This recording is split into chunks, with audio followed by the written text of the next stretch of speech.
Assalamualaikum warahmatullahi wabarakatuh. Selamat siang, salam sejahtera untuk kita semua. Yang terhormat, Bu Maya selaku dosen pengampu mata kuliah Kebijakan Pembangunan Nasional. Di sini kita kelompok 6 ingin mempresentasikan materi implementasi kebijakan. Sebelum itu, saya akan memperkenalkan anggota kelompok saya.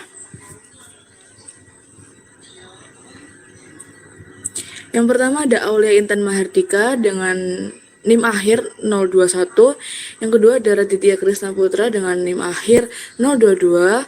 Lalu yang ketiga ada Laili Nur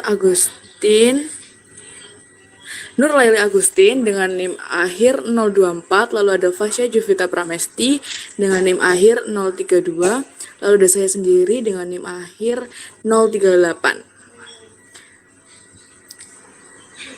Lalu adapun daftar isinya untuk materi kali ini, yang pertama ada konsep dan teori implementasi kebijakan, lalu yang kedua pengertian implementasi kebijakan publik, lalu yang ketiga ada perspektif implementasi kebijakan, lalu yang keempat ada syarat-syarat pelaksanaan kebijakan, lalu yang kelima adalah model-model implementasi kebijakan, dan yang terakhir ada kesimpulan. Baik, akan dimulai presentasinya. Untuk yang bertugas dipersilakan. Baik, yang pertama adalah konsep dan teori implementasi kebijakan. Jadi, implementasi kebijakan adalah tahap penting yang dimana menentukan apakah suatu kebijakan itu layak diimplementasikan atau tidak. Jadi, benar-benar berjalan dan memberi manfaat bagi masyarakat. Tanpa pelaksanaan kebijakan hanya menjadi rencana di atas kertas saja. Jadi kebijakan publik itu mengandung 3 komponen dasar, yaitu yang pertama tujuan yang hendak dicapai, yang kedua sasaran yang spesifik, yang ketiga cara mencapai sasaran tersebut. Next.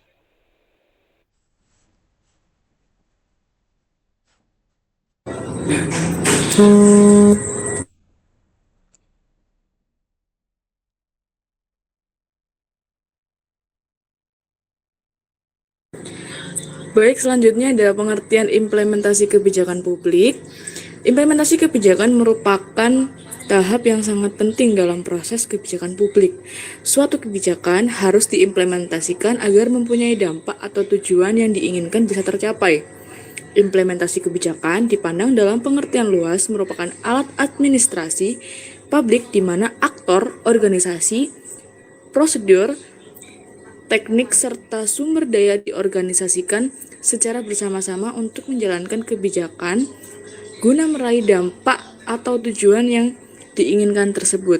Jadi secara kesimpulannya atau secara garis besarnya, implementasi kebijakan publik adalah proses pelaksanaan kebijakan yang telah dibuat oleh pemerintah agar dapat diterapkan secara nyata dan mencapai tujuan yang diharapkan dalam masyarakat. Oke, next. Selanjutnya adalah perspektif implementasi kebijakan. Edwards III mengajukan pendekatan masalah implementasi dengan terlebih dahulu dengan mengemukakan dua pertanyaan pokok, yakni faktor apa yang mendukung keberhasilan implementasi kebijakan, dan yang kedua ada faktor apa yang menghambat keberhasilan implementasi kebijakan. Berdasarkan kedua pertanyaan tersebut, dirumuskan 4 faktor yang merupakan syarat utama keberhasilan proses implementasi, yakni komunikasi, sumber daya, sikap birokrasi atau pelaksana dan struktur organisasi, termasuk tata aliran kerja birokrasi.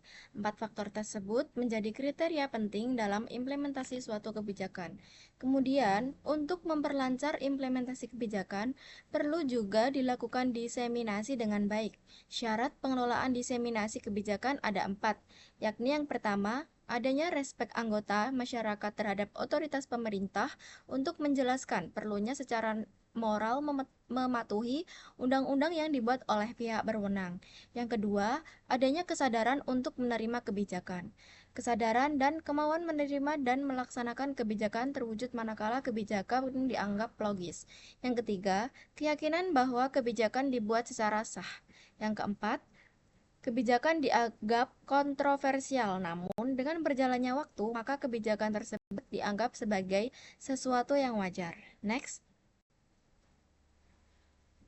Nah, menurut Mazmanian dan Sabatir, terdapat dua perspektif dalam analisis implementasi, yaitu perspektif administrasi publik dan perspektif ilmu politik. Menurut perspektif administrasi publik, implementasi pada awalnya dilihat sebagai pelaksanaan kebijakan secara tepat dan efisien. Sedangkan perspektif ilmu politik mendapat dukungan dari pendekatan sistem terhadap kehidupan politik. Next.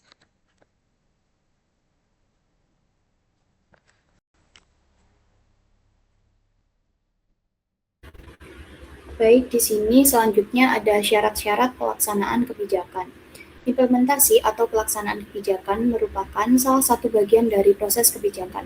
Menurut Hogersworth merumuskan pelaksanaan kebijakan sebagai berikut.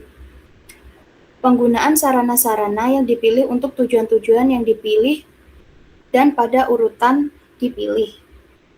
Pelaksanaan kebijakan merupakan salah satu tahap yang sulit karena terlibat banyak pihak atau aktor yang kemungkinan berbeda kepentingan dan aspirasinya. Untuk mengetahui sejauh mana suatu pelaksanaan kebijakan pemerintahan itu mencapai tujuannya atau secara efektif, maka perlu dicarikan faktor penyebab yang mempengaruhi atau menentukan berhasil tidaknya suatu pelaksanaan kebijakan. Nah, menurut Irfan Islami 1998, ada 4 syarat pelaksanaan kebijakan. Di antaranya, yakni yang pertama ada isi kebijakan. Isi kebijakan yang akan dilaksanakan dapat mempersulit pelaksanaannya dengan berbagai cara. Pertama-tama, samarnya isi kebijakan, yaitu tidak terperincinya tujuan-tujuan, sarana-sarana, dan penetapan prioritas program kebijakan.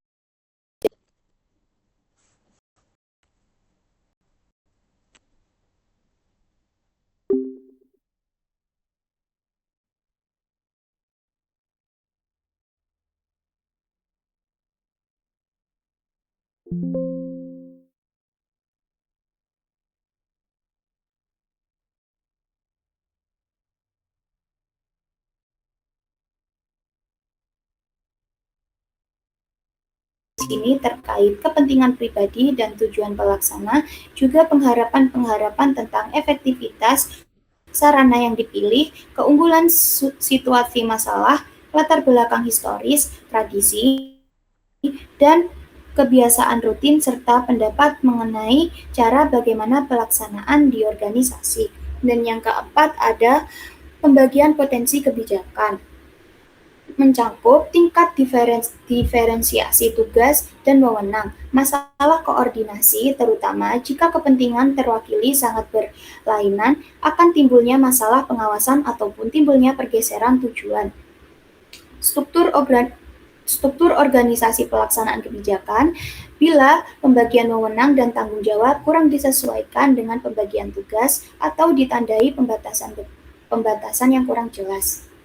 Next.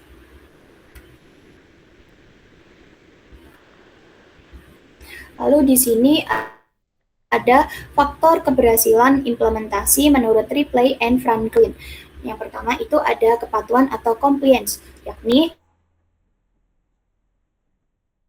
tingkat kepatuhan birokrasi atau tingkatan. Yang kedua ada kelancaran rutinitas, yaitu tidak adanya hambatan atau persoalan dalam operasional. Dan yang terakhir ada kinerja memuaskan, di mana hasil kebijakan memberikan manfaat nyata bagi kelompok sasaran. Next.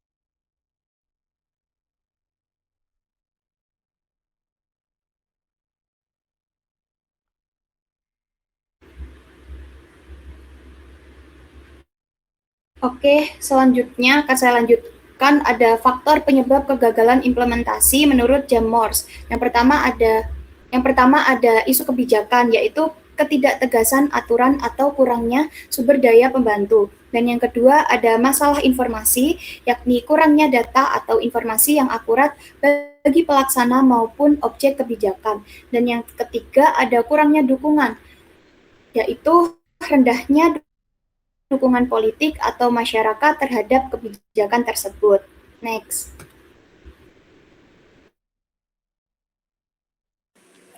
Baik, selanjutnya ada model-model implementasi kebijakan.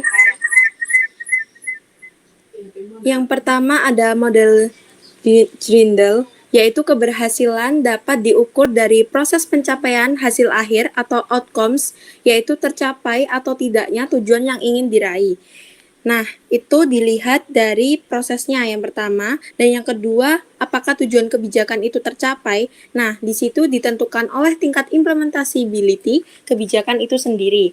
Yang pertama ada isi kebijakan yang mencangkup kepentingan-kepentingan yang mempengaruhi. Yang kedua ada tipe manfaat, lalu mencangkup derajat perubahan yang ingin dicapai, mencangkup letak pengambilan keputusan, pelaksana program, dan sumber-sumber daya yang digunakan. Selanjutnya yaitu lingkungan implementasi. Nah, itu mencangkup kekuasaan, kepentingan-kepentingan, dan strategi dari aktor yang terlibat. Selanjutnya, mencakup karakteristik lembaga dan rezim yang sedang berkuasa, dan yang terakhir yaitu tingkat kepatuhan dan adanya respon dari pelaksana. Yang kedua yaitu model Edwards George C. Edward, yaitu variabel yang mempengaruhi implementasi kebijakan yakni komunikasi.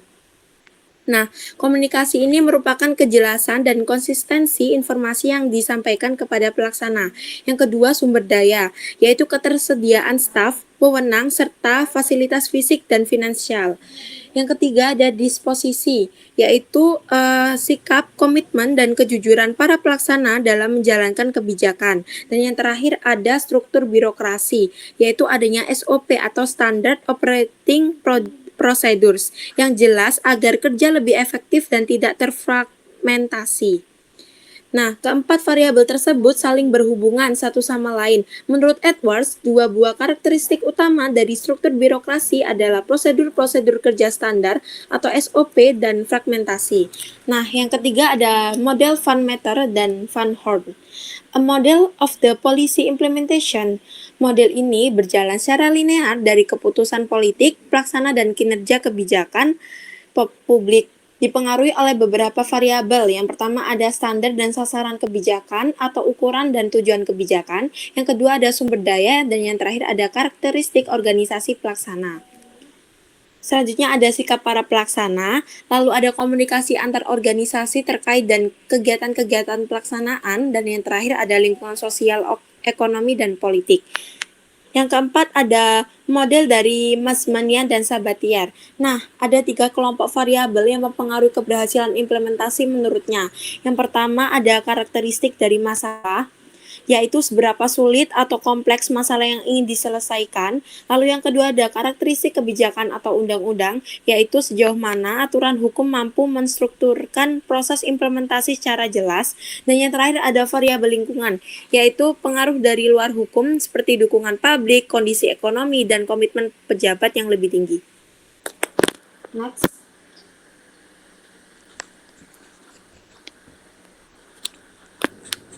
Baik, dari beberapa materi yang sudah dijelaskan oleh teman-teman saya, dapat saya simpulkan bahwa implementasi kebijakan merupakan tahapan yang sangat penting dalam keseluruhan struktur kebijakan. Tahapan ini menentukan apakah kebijakan yang ditempuh oleh pemerintah benar-benar applicable di lapangan dan berhasil menghasilkan output dan outcomes seperti direncanakan. Kebijakan tersebut hanya akan menjadi catatan-catatan elit sebagaimana dipertegas oleh Udoji Agustino Leo 2006. Dasar-dasar kebijakan publik